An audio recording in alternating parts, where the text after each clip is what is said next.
EC ಬಗ್ಗೆ ಹೆಚ್ಚಿನ details ಕೊಡ್ತಾರೆ ನಮ್ಮ ಪ್ರತಿನಿಧಿ ರವಿ ಶಿವರಾಮ್ ನೇರ ಸಂಪರ್ಕದಲ್ಲಿ ಜಾಯ್ನ್ ಆಗಿದ್ದಾರೆ. ರವಿ ಶಿವರಾಮ್, ಎಷ್ಟೊತ್ತಿಗೆ ಈಗ ರೋಡ್ ಶೋ ಆರಂಭ ಆಗೋ ಸಾಧ್ಯತೆ ಇದೆ? ಕೊನೆ ಕ್ಷಣದ ಸಿದ್ಧತೆ ಹೇಗಿದೆ ಅಲ್ಲಿ? ಪ್ರಗತಿ ಇವತ್ತು ಚನ್ನಪಟ್ಟಣದಲ್ಲಿ ಅಮಿತ್ ಶಾ ರೋಡ್ ಶೋವನ್ನು ಮಾಡ್ತಾರೆ. ಎಲ್ಲ ಅದಕ್ಕೆ ಬೇಕಾದ ವೇದಿಕೆಗಳು ಕಾರ್ಯಕರ್ತರೆಲ್ಲರೂ ಕೂಡ ಸೇರಿದ್ದಾರೆ. ಆ ಒಂದು ಕಾರ್ಯಕ್ರಮದ ವಿವರ ಹೇಗಿರುತ್ತೆ ಹೇಳೋದನ್ನು ಬಿಜೆಪಿಯ ಮುಖ್ಯ ವಕ್ತಾರರಾಗಿಂತ ಅಶ್ವಥ್ ನಾರಾಯಣ ಅವರು ಕ್ವಿಕ್ ಆಗಿ ಒಂದು ನಿಮಿಷದಲ್ಲಿ ಹೇಳ್ತಾರೆ. ಸರ್ ಹೇಳಿ, ಇವತ್ತಿನ ಕಾರ್ಯಕ್ರಮವನ್ನು ಹೇಗೆ ರೂಪುರೇಷೆಗೊಂಡಿಸಿದ್ದೀರಿ?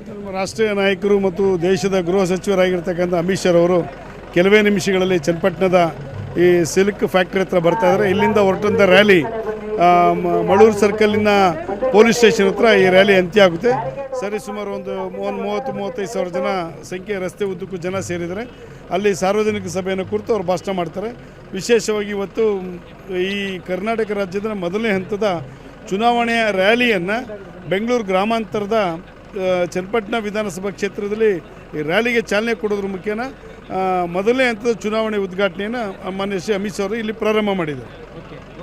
Thank you. ಪ್ರಗತಿ, ನನ್ನ ಜೊತೆ ಮಾತಾಡೋದಕ್ಕೆ ಡಾಕ್ಟರ್ ಮಂಜುನಾಥ್ ಅವರು ಕೂಡ ಇದ್ದಾರೆ. ಅವ್ರನ್ನ ಮಾತಾಡಿಸುವಂಥ ಪ್ರಯತ್ನ ಮಾಡ್ತೀನಿ. ಈಗಾಗಲೇ ಜನರು ಕೂಡ ಸೇರ್ತಾ ಇದ್ದಾರೆ. 5:15ಗೆ ಕಾರ್ಯಕ್ರಮ ಆಯೋಜನೆ ಆಗ್ತಾ ಇದೆ. ಕುಮಾರಸ್ವಾಮಿ ಅವರು ಆ ಒಂದು ರ್ಯಾಲಿಯಲ್ಲಿ ಭಾಗಿಯಾಗ್ತಾರೆ. ಜೊತೆಗೆ ಡಾಕ್ಟರ್ ಅಶ್ವಥ್ ನಾರಾಯಣ್ ಹಾಗೆಯೇ ಅಮಿತ್ ಶಾ ಅವ್ರ ಜೊತೆ 2-3 ಜನ BJP ಮತ್ತು JDS ನಾಯಕರುಗಳು ಆ ಕಾರ್ಯಕ್ರಮದಲ್ಲಿ ಭಾಗಿಯಾಗ್ತಾರೆ.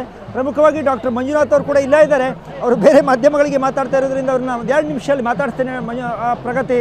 ಆದರೆ ಇವತ್ತಿನ ಈ ಒಂದು ರ್ಯಾಲಿ ಎಷ್ಟು ಮಹತ್ವದ್ದು ಅಂತ ಹೇಳಿದರೆ, ಅಮಿತ್ ಶಾ ಅವರು ಇಲ್ಲಿಂದನೇ ರ್ಯಾಲಿಯನ್ನು ಮಾಡೋದಕ್ಕೆ ಅಥವಾ ಇಲ್ಲಿಂದನೇ ರೋಡ್ ಶೋವನ್ನು ಮಾಡೋದಕ್ಕೆ ತೀರ್ಮಾನ ಮಾಡಿದ್ದು BJP ಮತ್ತು JDS ಮೈತ್ರಿಯಾಗಿದೆ.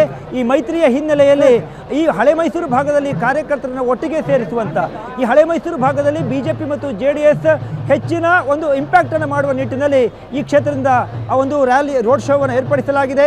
ಈ ಹಿಂದೆ DK ಸುರೇಶ್ ಅವರು ಒಂದು ಬೇರೆ ದೇಶವನ್ನು ಅಥವಾ ದಕ್ಷಿಣ ಭಾರತದ ದೇಶವನ್ನು ಕೇಳಬೇಕಾಗತ್ತೆ ಅನ್ನುವಂಥ ಆರೋಪಗಳನ್ನು ಅಥವಾ ಒಂದು ವಿವಾದಾತ್ಮಕ ಹೇಳಿಕೆಗಳನ್ನು ಮಾಡಿದ್ರು. BJP ಆಗ ಸಾಕಷ್ಟು ತೀಕ್ಷ್ಣವಾಗಿ ಉತ್ತರವನ್ನು ಕೊಟ್ಟಿತ್ತು.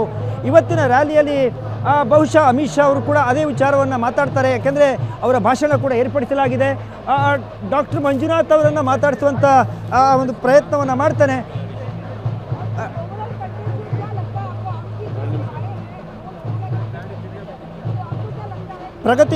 ಪ್ರಗತಿ ಹಾಗೆಯೇ ಇವತ್ತು ಒಂದು ಅರ್ಧ ಗಂಟೆಗಳ ಕಾಲ ಈ ಒಂದು ರೋಡ್ ಶೋ ನಡೆಯುತ್ತೆ. ಪ್ರಮುಖವಾಗಿ 1.5 ಕಿಲೋಮೀಟರ್ಗಳ ಒಂದು ಅಂತರದಲ್ಲಿ ಈ ರೋಡ್ ಶೋವನ್ನು ಏರ್ಪಡಿಸಲಾಗಿದೆ.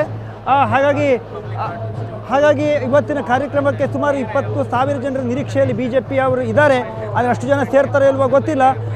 ನಾನು ನಮ್ಮ ಕ್ಯಾಮರಾಮನ್ ಸಂತೋಷ್ ಹೇಳ್ತೀನಿ, ಆ ಭಾಗದಲ್ಲಿ ಇರುವಂಥ ಎಲ್ಲ ಕಾರ್ಯಕರ್ತರು, BJP ಮತ್ತು JDSನ ಒಂದು ಅಭಿಮಾನಿಗಳು ಎಲ್ಲರೂ ಕೂಡ ಬಂದಿದ್ದಾರೆ. ಆ ಒಂದು ಧ್ವಜವನ್ನು ಗಮನಿಸಬೇಕಾಗಬಹುದು. ಯಾಕಂದರೆ BJPಯ ಒಂದು ಧ್ವಜವೂ ಇದೆ, JDSನ ಧ್ವಜವೂ ಇದೆ. ಈ ಸಂದರ್ಭದಲ್ಲಿ ಇವತ್ತು ಅಮಿತ್ ಶಾ ಅವರು ಸಾಕಷ್ಟು ಮೀಟಿಂಗ್ಗಳನ್ನು ಹೋಟೆಲಲ್ಲಿ ಮಾಡಿದ್ದಾರೆ. ಕಾರ್ಯಕರ್ತರನ್ನು ಒಟ್ಟಿಗೆ ಸೇರಿಸುವಂಥ ಸ್ಥಳೀಯ ನಾಯಕರುಗಳು ಒಟ್ಟಾಗಿ ಹೋಗಬೇಕು ಅನ್ನುವಂಥ ಸೂಚನೆಯನ್ನು ಕೂಡ ಕೊಡಲಾಗಿದೆ. ಹೀಗಾಗಿ ಇವತ್ತಿನ ಈ ಕಾರ್ಯಕ್ರಮದಲ್ಲಿ ಎಲ್ಲ 2 ಪಕ್ಷದ ಧ್ವಜವನ್ನು ಕೂಡ ತಾವು ಗಮನಿಸಬಹುದು. ಪ್ರಮುಖವಾಗಿ ಇವತ್ತಿನ ಈ ರೋಡ್ ಶೋನಲ್ಲಿ ಹಾಗೆಯೇ ಇವತ್ತು ಅಮಿತ್ ಶಾ ಅವರು ಸಂಚರಿಸುವಂಥ ಬಸ್ಸನ್ನು ಗಮನಿಸಬಹುದು. ಇಲ್ಲಿ ಆರ್ ಅಶೋಕ್ ಅವರ ಚಿತ್ರ ಇರ್ಬೋದು, ಯಡಿಯೂರಪ್ಪನವರು ಸೇರಿದಂತೆ ದೇವೇಗೌಡರ ಭಾವಚಿತ್ರವನ್ನು ಹಾಕಲಾಗಿದೆ. ಹಾಗೆಯೇ ಕುಮಾರಸ್ವಾಮಿ ಅವರದು.